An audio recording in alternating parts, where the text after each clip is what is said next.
일본 사람들뿐만이 아니라 영국 사람들까지 이런다고. 대체 왜 다들 한국어에 미쳐 있는 거지?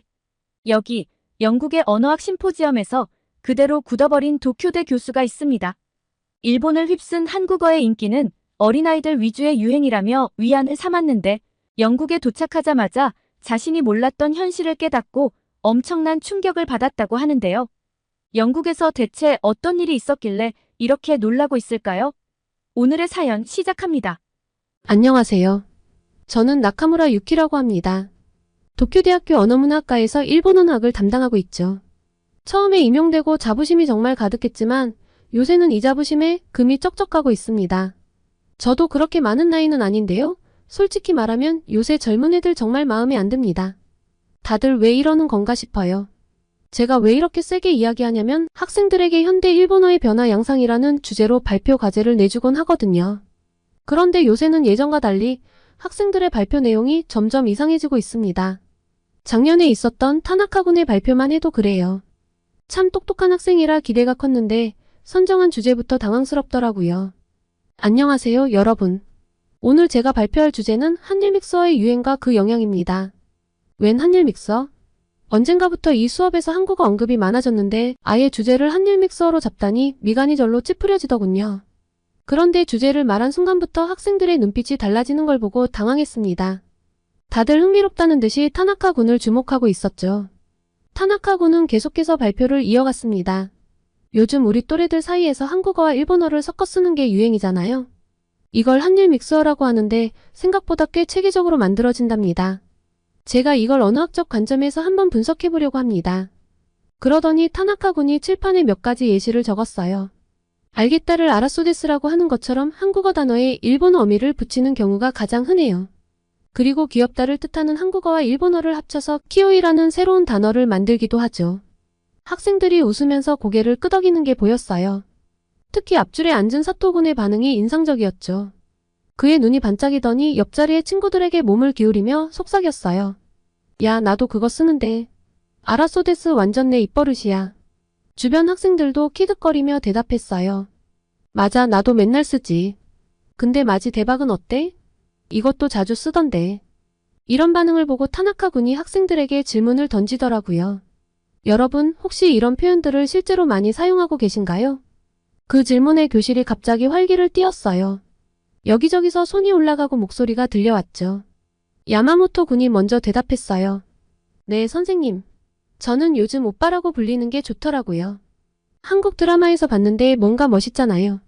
그 말에 여학생들이 웃으며 동의했고 스즈키 양이 이어 말했어요. 저는 키오이를 자주 써요.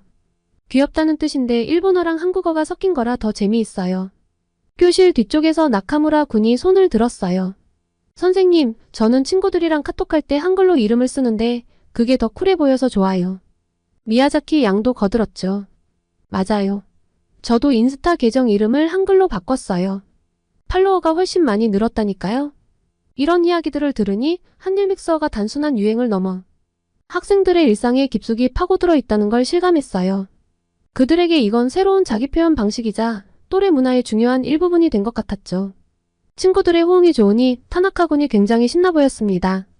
계속해서 설명을 이어갔죠. 재미있는 건 문법 구조도 섞는다는 거예요. 최고인가요?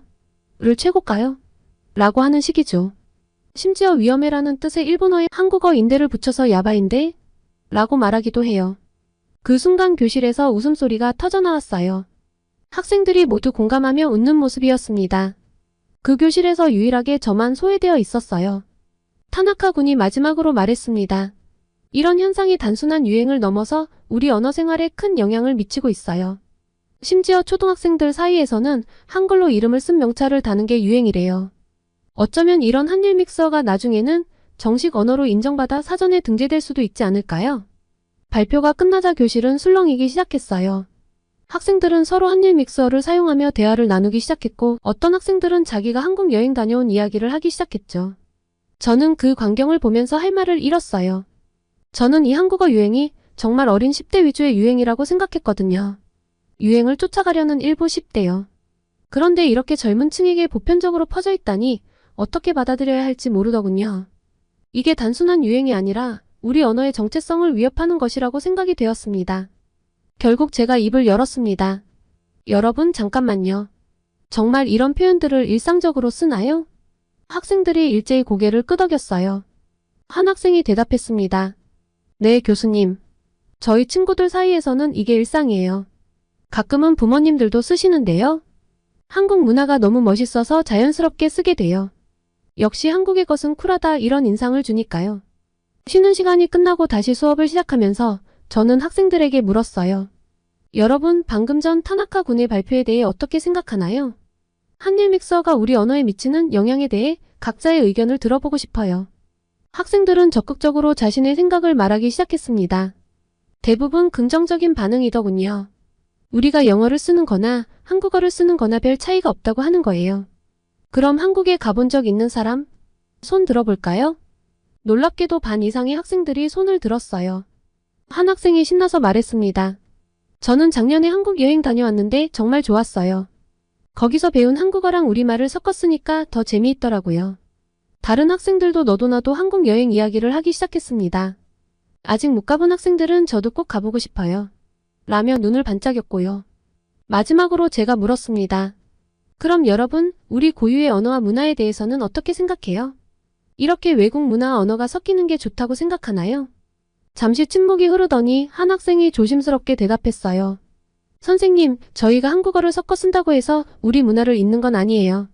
오히려 두 문화를 모두 이해하고 즐길 수 있어서 좋은 것 같아요. 다른 학생도 거들었습니다. 맞아요. 우리말도 소중하지만 다른 나라 말을 배우면서 우리 시야가 넓어지는 것 같아요. 이게 나쁜 건 아니라고 생각해요. 그 말을 듣고 저는 깊은 생각에 잠겼습니다. 학생들의 의견은 제가 생각했던 것과는 달랐어요. 그들에게 이 현상은 위협이 아니라 새로운 문화 경험이자 즐거움인 것 같았죠. 하지만 여전히 마음 한편으로는 우리의 정체성이 흐려지는 것 같아 불안했습니다. 그리고 이 불안감은 매년 매학기 수업을 할 때마다 점점 더 커지고 있었는데요. 다들 한국 혈통인가 싶을 정도로 한국에 우호적이어서 수업이 끝나고 연구실로 돌아오는 길에 머릿속이 복잡해졌어요. 학생들의 반응이 너무나 충격적이었거든요. 우리말과 문화에 대한 자부심은 어디로 간 걸까요? 한숨을 푹 내쉬고 교수 식당으로 갔는데 동료 교수님이 저를 보고 묻더군요. 유키 선생 얼굴이 안 좋아 보이네요. 무슨 일 있었어요? 저는 한숨을 쉬며 대답했죠. 사토 교수님, 오늘 학생들 발표를 들었는데 정말 놀랐어요. 요새 젊은 애들이 너도 나도 한일 믹서라는 걸 쓴대요. 우리말하고 한국어를 막 섞어서 쓰는 거예요. 사토 선생님은 오히려 흥미롭다는 표정을 지었어요. 아, 그거요? 요즘 젊은이들 사이에서 유행이라던데. 재미있지 않나요? 저는 믿을 수 없다는 듯이 그를 쳐다봤어요. 재미있다고요? 우리 언어가 오염되고 있는데 어떻게 그렇게 말씀하실 수 있죠? 그때 옆자리에 카츠로 교수가 끼어들었어요. 유키 선생, 너무 부정적으로만 보지 마세요. 이건 문화 교류의 한 형태일 뿐이에요. 오히려 우리 학생들의 국제적 감각을 키워주는 좋은 기회일 수도 있어요. 저는 고개를 저었어요. 하지만 우리의 정체성은요? 우리 고유의 문화와 언어는 어떻게 되는 거죠? 카츠로 교수는 미소를 지으며 말했어요. 유키 선생, 문화란 항상 변화하고 발전하는 거예요. 우리가 지금 쓰는 일본어도 과거의 그것과는 많이 다르잖아요. 이것도 그런 변화의 한 과정일 뿐이에요. 카츠로 교수님의 말에 수긍할 수 없었지만 더 이상 반박할 말이 떠오르지 않았어요. 그렇게 하루 종일 찝찝한 기분으로 지내고 집으로 돌아갔습니다. 집에 가보니 방학을 맞아 조카 마이코가 놀러와 있었어요. 고등학생인 마이코를 보자 문득 궁금증이 생겼죠. 마이코, 너도 혹시 한일 믹서 쓰니? 마이코는 눈을 동그랗게 뜨며 대답했어요. 이모도 안 해? 당연히 쓰지. 요즘 애들 다 그렇게 말해. 한국어 못하면 따돌림 당할 수도 있다고. 그 순간 마이코의 가방에 달린 명찰이 눈에 들어왔어요. 한글로 마이코라고 쓰여 있었죠. 마이코, 그 명찰 한글이구나. 마이코는 활짝 웃으며 말했어요. 응, 이거 요새 완전 대유행이야. 한글로 이름 쓰는 게 완전 인싸템이거든. 이모, 근데 나 얼마 전에 한국 갔다 온 거 알아? 진짜 대박이었어. 역시 한국은 최고야. 순간 현기증이 났어요. 제 조카가 한국을 이렇게 좋아하는 것도 당황스러웠고 인싸템이니 대박이니 하는 말들도 당황스러웠거든요. 마이코, 잠깐만. 그게 다 무슨 뜻이야? 마이코는 제 반응이 우스운 듯 키득거렸어요. 이모도 참, 인싸템은 잘 나가는 애들이 쓰는 아이템이라는 뜻이고 대박은 최고, 엄청 좋다는 뜻이야. 완전 기본 중에 기본인데 어느 학교 쓰면서 그것도 몰라? 저는 그 자리에 털썩 주저앉고 말았어요. 우리말이, 우리 문화가 이렇게 변해가고 있다니 정말 심각한 문제라고 느꼈습니다. 다음날 같은 과 교수님과 이야기를 하다가 이 문제를 제기했어요. 우리 학생들이 쓰는 언어가 심각하게 오염되고 있어요. 이대로 가다가는 우리의 정체성을 잃게 될 거예요. 뭔가 대책을 세워야 해요. 하지만 대부분의 교수들은 제 우려를 심각하게 받아들이지 않았어요. 오히려 이런 현상이 자연스러운 언어 발전의 과정이라며 긍정적으로 봐야 한다고 했죠. 이야기가 통하지 않아 서글픈 마음으로 연구실로 돌아왔습니다. 제가 너무 꽉 막히고 답답한 사람인 걸까요? 언어는 그 나라의 문화 정체성이라고 생각하는데 이렇게 일본의 근간이 흔들리는 건 너무나 심각한 일이 아닌가요? 하지만 주변 사람들은 아무도 제 걱정을 이해해주지 않았습니다. 결국 저는 다음 학기부터 직접 행동으로 옮기기로 했어요. 수업 내용을 크게 바꿨는데요. 우선 일본 고전 문학을 더 많이 다루고 우리 언어의 역사와 특징에 대해 깊이 있게 가르치는 것으로 계획을 세웠죠. 학생들이 우리말의 아름다움을 깨닫게 된다면 분명 변화가 있을 거라고 믿었거든요. 하지만 현실은 제 기대와 달랐어요. 제 강의의 수강 신청 인원은 역대 최악을 기록했습니다. 올해의 시작은 정말 끔찍했어요. 동료 교수들도 저를 이해하지 못했죠. 유키 선생 시대에 뒤떨어진 수업으로는 학생들의 관심을 끌 수 없어요. 라는 말을 듣고 정말 큰 좌절감을 느꼈습니다. 그렇게 학생들에게 외면당한 한 학기가 지나고 저는 깊은 고민에 빠졌어요. 제가 너무 고루한 생각을 하고 있는 걸까요? 아니면 정말로 우리 문화 언어가 위험에 처한 걸까요? 이 질문에 대한 답을 찾기 위해 노력하던 중 도쿄대학교 교육학과에서 문부가 학성과 함께 현대 일본의 언어 교육 방향성 심포지엄에 참여하게 되었습니다. 제가 이 심포지엄의 주요 패널로 참가하게 되었는데 사실 마음이 무거웠어요. 과연 제 이야기를 주의 깊게 들어줄까? 하는 약간의 의문이 있었으니까요. 회의장에 도착해보니 이미 많은 교육 전문가들과 문부가 학성 관계자들이 모여 있었습니다. 심포지엄이 시작되고 제 차례가 되자 저는 조심스럽게 제 의견을 피력했어요. 최근 우리 젊은이들 사이에서 한일 믹서라는 것이 유행하고 있습니다. 우리말과 한국어를 마구 섞어 쓰는 현상인데 이대로 가다간 우리의 언어와 문화가 위험해질 것 같아 우려됩니다. 전통 문화 언어 교육을 더욱 강화해야 한다고 생각합니다. 그러자 문부가 학성의 한 관계자가 말을 받았어요. 나카무라 교수님, 그 문제에 대해서는 저희도 인지하고 있습니다. 하지만 이건 단순한 문제가 아닙니다. 지난 20년간 한류의 영향으로 일본 문화 전반이 변화하고 있어요. 2003년 겨울연가로 시작된 한류가 이제는 제4차 시기에 접어들었고 특히 젊은 세대들은 SNS를 통해 한국의 최신 유행을 실시간으로 접하고 있죠. 이건 단순한 유행이 아니라 하나의 주류 문화로 자리 잡았다고 볼 수 있습니다. 다른 교육학 교수도 의견을 냈어요. 맞습니다. 실제로 지난해 인기 SNS에서 일본 이용자들의 검색어를 분석했더니 한국 패션과 한국 헤어스타일은 물론 한글로 된 해시태그가 100위 안에 들었을 정도예요. 우리가 이 흐름을 막을 수는 없습니다. 저는 놀라움을 감출 수 없었어요. 하지만 그렇다고 우리의 전통을 잃어버려도 되는 걸까요? 그러자 도쿄대의 한 동료 교수가 말했어요. 유키 선생, 전통을 잃는 게 아니라 새로운 문화와 조화를 이루는 거예요. 예를 들어 도쿄의 한인타운인 시노쿠보는 이제 관광명소가 되었어요. 코로나 이전 하루 10만 명이던 방문객이 지금은 80% 수준으로 회복되었고 한인 점포 수는 오히려 늘었답니다. 이건 우리 경제에도 도움이 되고 있어요. 문부가 학성의 다른 관계자도 의견을 보탰습니다. 우리가 할 일은 이 변화를 억누르는 게 아니라 올바른 방향으로 이끄는 거예요. 양국의 문화가 서로 존중받으며 조화롭게 공존할 수 있도록 하는 거죠. 너무 일본의 것에만 집착하면 세계의 흐름을 못 쫓아갈 수 있어요. 저는 점점 고립되는 기분이 들었어요. 모두가 이 변화를 긍정적으로 바라보는 것 같았거든요. 하지만 여전히 제 마음속 걱정은 사라지지 않았습니다. 그렇다면 우리는 어떻게 해야 할까요? 그냥 이대로 두면 되는 건가요? 제가 물었어요. 다른 대학의 언어학 교수가 대답했습니다. 나카무라 선생님, 우리가 할 일은 이 변화를 이해하고 활용하는 거예요. 예를 들어 한일 양국의 언어와 문화를 비교하고 연구하는 과정에서 우리 언어와 문화의 특징을 더 깊이 이해할 수 있을 거예요. 이런 접근이 오히려 우리의 정체성을 강화할 수 있답니다. 심포지엄이 끝나고 나왔을 때 제 마음은 복잡했어요. 제 주장이 시대착오적으로 여겨진 것 같아 속상했죠. 다들 저를 구닥다리 취급하는 것 같아 자존심이 상했어요. 집으로 돌아가는 길 좀 걷고 싶었습니다. 거리를 걸으며 주변을 둘러보니 곳곳에 한글로 된 간판들이 눈에 띄었어요. 한국 음식점, K-팝 굿즈샵, 심지어 한국어학원 광고까지 이런 광경을 보니 마음이 이상해졌어요. 내가 정말 이렇게 뒤처진 사람인가? 하는 생각에 더욱 우울해졌죠. 한숨을 쉬며 걸어가는데 갑자기 옆 가게에서 흘러나오는 음악이 귀에 들어왔어요. 한국 아이돌 노래였는데 어째서인지 그 경쾌한 리듬이 제 발걸음을 멈추게 했어요. 처음으로 그 음악을 편견 없이 들어보니 나쁘지 않다는 생각이 들었죠. 어쩌면 내가 너무 고집스럽게 생각했나 하는 의문이 들기 시작했어요. 하지만 여전히 우리의 정체성을 어떻게 지켜나갈 수 있을지에 대한 고민은 남아있었습니다. 다음날 아침 평소처럼 도쿄대로 출근했어요. 그런데 제 연구실에 도착하자마자 조교가 급하게 저를 찾더라고요. 나카무라 교수님, 영국에서 심포지엄 참석 여부를 회신해달라고 연락이 왔는데요. 국제언어 동향 심포지엄이라고 하네요. 저는 놀라서 초청장을 확인해봤습니다. 옥스퍼드 대학에서 주최하는 국제적인 언어학 심포지엄이었죠. 그리고 거기에 제가 초청된 거예요. 저는 망설임 없이 이 심포지엄에 참가하기로 결심했습니다.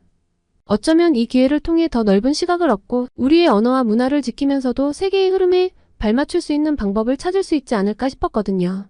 제가 너무 구닥다리인 건지 아니면 중요한 걸 일본 사람들이 놓치고 있는 건지 확인도 하고 싶었고요. 영국으로 떠날 준비를 하면서 제 마음 한편으로는 기대와 불안이 교차했습니다. 심포지엄 개최 장소인 옥스퍼드 대학에 도착했을 때는 기대감이 좀 더 커졌던 것 같네요. 옥스퍼드 대학의 웅장한 강당에 앉아 있었어요. 그리고 스미스 교수님의 발표가 시작되었습니다. 스미스 교수는 발표를 시작하며 말했습니다. 옥스퍼드 대학이 최근 한국어를 12번째 외국어로 채택했습니다. 이는 단순한 결정이 아닙니다. 한글의 과학성과 우수성 때문입니다. 저는 의아한 표정으로 고개를 들었습니다. 한글이 그렇게 대단한가? 스미스 교수는 계속해서 설명했습니다. 한글은 세계에서 가장 과학적이고 체계적인 문자 중 하나입니다. 자음의 모양이 발음 기관을 본떠 만들어졌고 비슷한 소리는 비슷한 모양을 가지고 있죠. 이는 다른 언어에서 찾아보기 힘든 특징입니다. 영국의 저명한 교수가 한국어를 이렇게 높이 평가하다니 좀 질투가 났어요. 저도 그 정도는 알고 있었지만 일본어도 배우기 쉬운 과학적인 문자라고 생각하거든요. 더 놀라운 것은 스미스 교수가 말을 이어갔습니다. 한글의 학습 용이성입니다. 하버드 대학의 한 교수는 1시간만 주어진다면 한글을 읽는 방법을 가르칠 수 있다고 말했습니다. 실제로 영국의 초중고에서 한국어를 가르치는 학교가 급증하고 있어요. 2022년 45개에서 작년에는 68개로 늘었죠. 저는 깊은 생각에 빠졌습니다.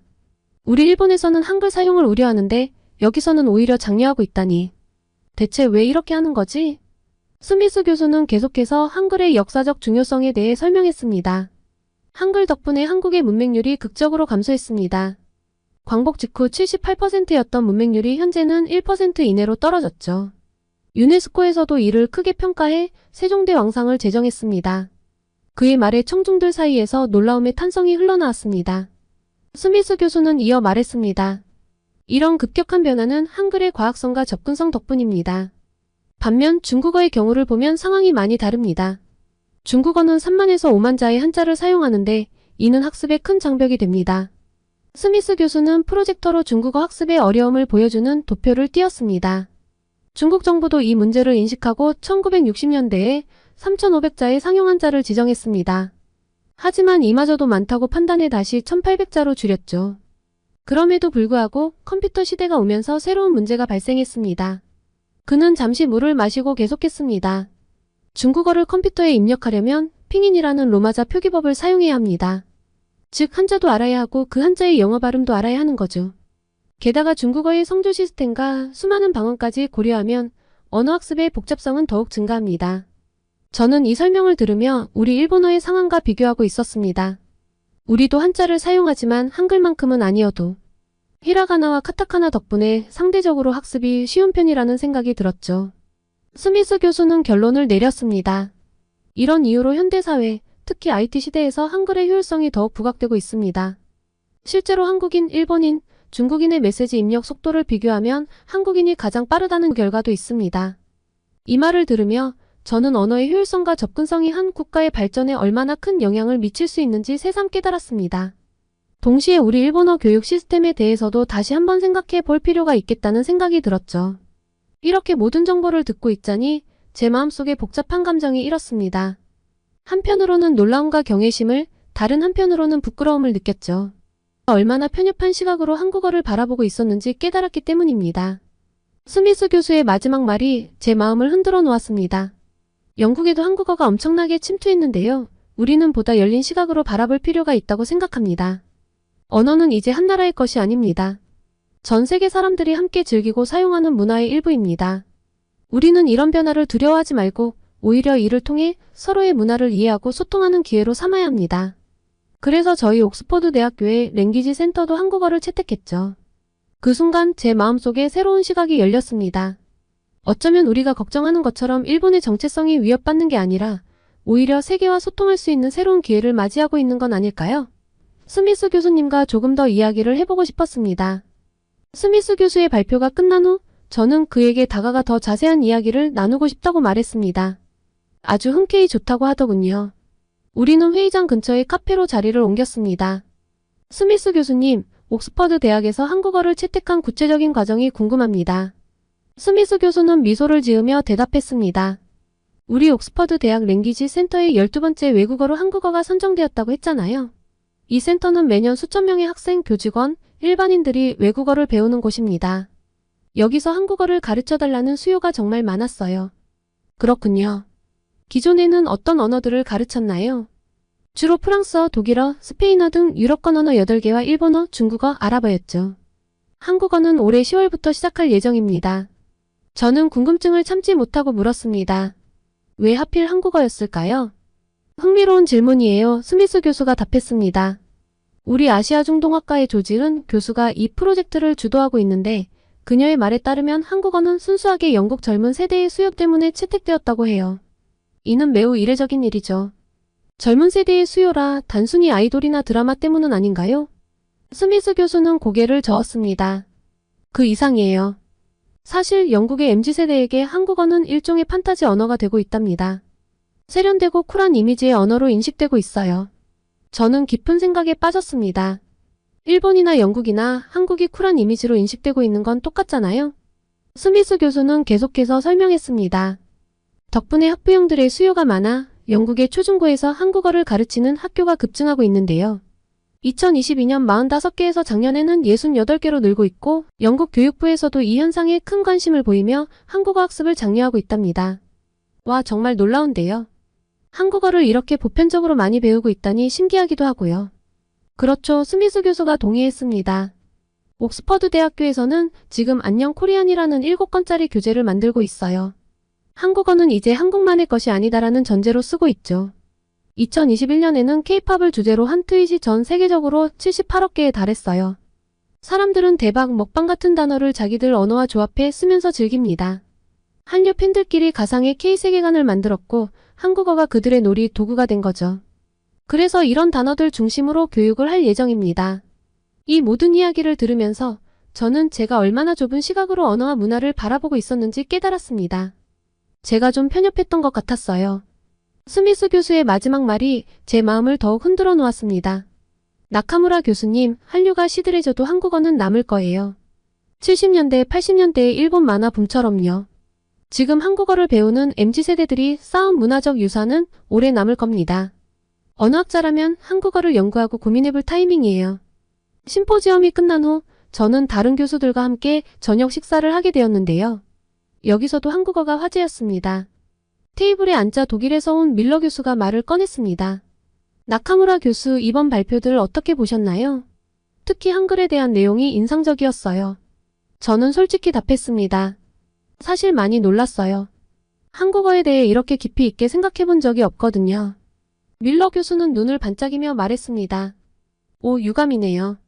독일의 언어학자들은 한글의 과학성에 굉장히 관심이 많답니다. 24개의 문자로 약 8,000개의 소리를 낼 수 있다니 그 효율성이 믿기지 않아요. 프랑스에서 온 디퐁 교수가 거들었습니다. 맞아요. 게다가 한글은 배우기도 쉽죠. 아침 글자라고 불리는 이유가 있어요. 하루면 기본을 배울 수 있으니까요. 저는 의아해하며 물었습니다. 정말인가요? 우리 일본어는 외국인들이 배울 때 꽤 걸리는데 한국어는 그렇게 빠른가요? 그때 중국에서 온 리 교수가 말을 이었습니다. 맞아요.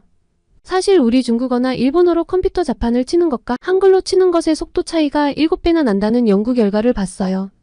정보화 시대에 이건 엄청난 장점이죠. 저는 깜짝 놀라 물었습니다. 7배나요?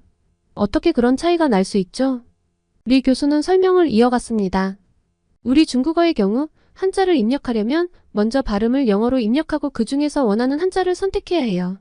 일본어도 비슷하죠. 하지만 한글은 바로 소리나는 대로 입력할 수 있어요. 뒤폰 교수가 덧붙였습니다. 게다가 한글은 자음과 모음의 조합이 매우 체계적이에요. 영어는 같은 철자도 위치에 따라 발음이 다르지만 한글은 하나의 글자가 하나의 소리만 나죠. 저는 점점 더 흥미를 느끼기 시작했습니다. 그렇군요. 우리 일본어의 가나도 비슷한 원리인데 한자와 함께 쓰다 보니 복잡해지는 것 같아요. 밀러 교수가 말했습니다. 맞아요. 한글의 또 다른 장점은 표현할 수 있는 소리의 다양성이에요. 중국어가 400여 개, 일본어가 300여 개의 음절을 가진 데 비해 한글은 8,000개 이상의 음절을 표현할 수 있대요.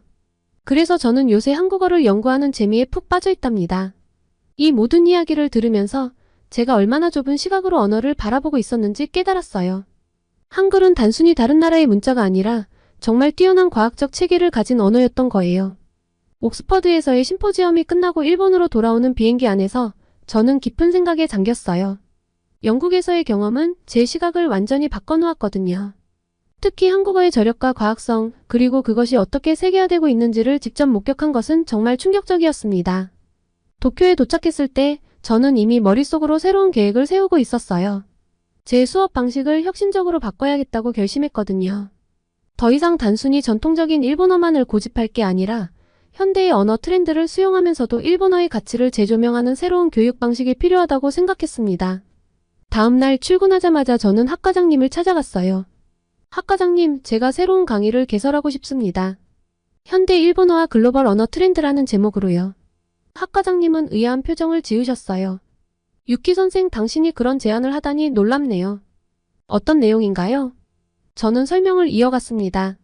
최근 우리나라 젊은이들 사이에서 유행하는 한일 믹스어를 포함해 현대 언어 트렌드를 분석하고 이해하는 수업이에요. 동시에 이를 통해 일본어의 고유한 가치와 특징을 재조명하고자 합니다. 학과장님은 잠시 생각에 잠기더니 말씀하셨어요. 흥미로운 제안이네요. 하지만 이전에는 이런 변화에 반대하지 않았나요? 저는 고개를 끄덕였어요. 네, 맞습니다. 하지만 영국에서의 경험을 통해 제 생각이 바뀌었어요. 우리가 변화를 두려워하기보다는 이해하고 활용해야 한다는 걸 깨달았습니다. 다행히 학과장님께서 제 제안을 받아들이셨고 저는 곧바로 새로운 강의 준비에 착수했어요. 이제 올해 2학기에 제 강의가 첫 선을 보일 예정입니다. 이제 곧 다가올 수강 신청 기간이 저를 설레게 하면서도 동시에 불안하게 만들고 있어요.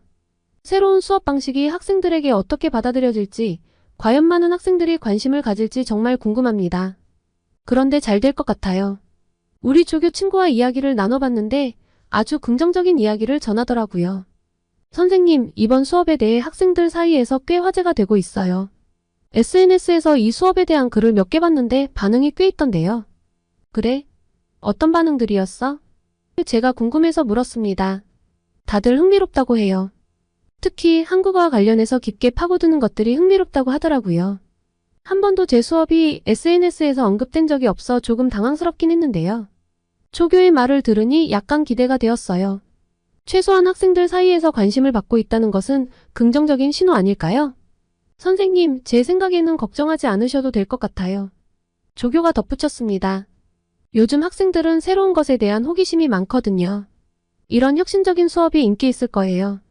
조교의 말에 조금은 안심이 되었지만 여전히 수강 신청 결과가 궁금해요. 과연 몇 명의 학생이 이 수업을 선택할까요? 강의실이 가득 찰까요? 아니면 소수의 학생들만 관심을 가질까요? 수강 신청 시작일이 다가올수록 제 마음은 점점 더 초조해져 갑니다. 하지만 동시에 이 도전이 가져올 새로운 가능성에 대한 기대감도 커지고 있어요. 이 수업이 학생들에게 일본어와 세계 언어에 대한 새로운 시각을 제공할 수 있기를, 그리고 그들의 호기심과 열정을 자극할 수 있기를 진심으로 바랍니다. 수강 신청 결과가 어떻게 나오든 이 과정 자체가 우리 학과와 제 자신에게 중요한 학습의 기회가 될 거라고 믿어요. 학생들의 관심사와 요구를 더 잘 이해하고 그에 맞춰 우리의 교육 방식을 발전시킬 수 있을 테니까요. 이제 정말 얼마 남지 않았네요. 수강 신청이 시작되는 그 순간 제 심장은 아마도 쿵쾅거릴 것 같아요. 하지만 그 결과가 어떻든 이것이 새로운 시작이 될 거라는 걸 알고 있습니다. 일본어 교육의 새로운 장을 열 수 있기를 진심으로 희망해 봅니다. 한국어 연구도 꾸준히 해볼 생각인데요. 한국에서도 언어학 교류를 이어나갈 예정이라 한국에 조만간 방문할 것 같아요. 한국에 가게 되면 또 메일을 보내보겠습니다. 오늘은 한국어가 일본을 넘어 전 세계적으로 선호되고 있는 현상을 받아들이지 못하던 일본 여교수가 생각을 바꾸고 한국어의 과학성과 놀라움을 깨닫고 받아들이게 된 사연이었습니다. 오늘의 사연이 마음에 드셨다면 구독과 좋아요를 눌러주세요. 여러분의 구독과 좋아요는 계속해서 좋은 사연을 소개할 수 있는 힘이 됩니다. 이상 감동저장소였습니다.